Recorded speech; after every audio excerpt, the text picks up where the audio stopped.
maskan bara kuma lama kudha saddeetiin nagaan geessan. Baga geenye baga gammaddanii baga gammanne isiniin jenna. Waaqayyoo yeroo nama uume iddoo gaariitti nama uume. Jannata qulqulluu iddoo gaarii bareedaatti nama uume. Seetanni garuu nama goyyomsee jannataa baase. Garaa isaatti kennee ofiisaaf jiraachuudhaaf namni jannata keessa.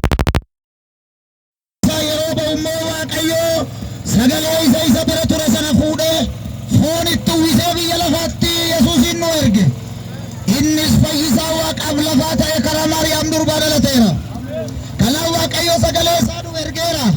Seera uumamaa boqonnaa 3 lakkoofsa 15 irraa ilmi dubartattii irraa dhalate mataa kee buruusa ittiin jedheera boofaan. Yesuus inni dhalate mataa jawwee irra hojjeteera.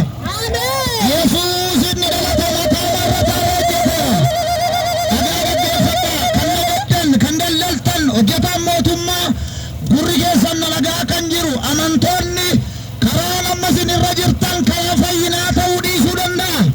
Akka amma itti jirrutti baay'een keenya jireenya argachuu hin dandeenyu.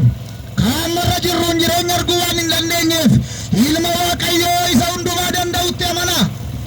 Innis balbala jireenyaati. Seexanni akkuma bara Nohi garaa nama jabeesse. Akkuma bara waan garaa nama jabeesse. Har'as namoota baay'ee machiitti hidhatee jira seexanni. Har'as namoota baay'ee maraatummaa hidhatee jira seexanni. Har'as namoota baay'ee soorumatti hidhee jira seexanni. Har'as nama baay'ee albaadummaatti hidhee jira seexanni.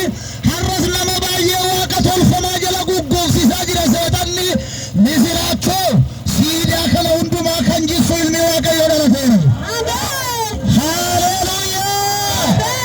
Ilmi Waaqayyoo Yesuus dhalateera. Haboon waaqa irratti lafa irratti isa duwwaaf kan kenname. Sagalee koo dhagaa kan jirtan dhalachuu mucichaaf ililleedhaan.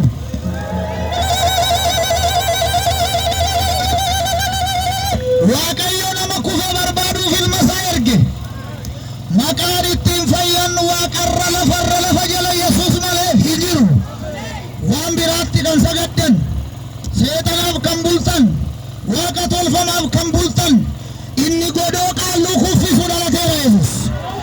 Inni guddummaa hamootaa kuffisu dhalateera Yesuus. Waan bararraa gammachuu kana qabna. Inni Waaqayyoo godoo seexanaa diiguuf dhalateera. Waaqayyo biyya lafaa furuudhaaf ilma isaa nuu dhalachiiseera. Kosii biyya lafaa keessaa ka'a. Gadhiisii biyya lafaa keessaa ka'a. Albaadummaa biyya lafaa keessaa ba'a. Hin dhalatee hin du'e. Deebi'ee sin dhufa. Waan tokko duwwaa eeggataa irra. Kiristoos inni deebi'ee dhufu warri isa simatan mootummaa Waaqayyootti sassaabamu.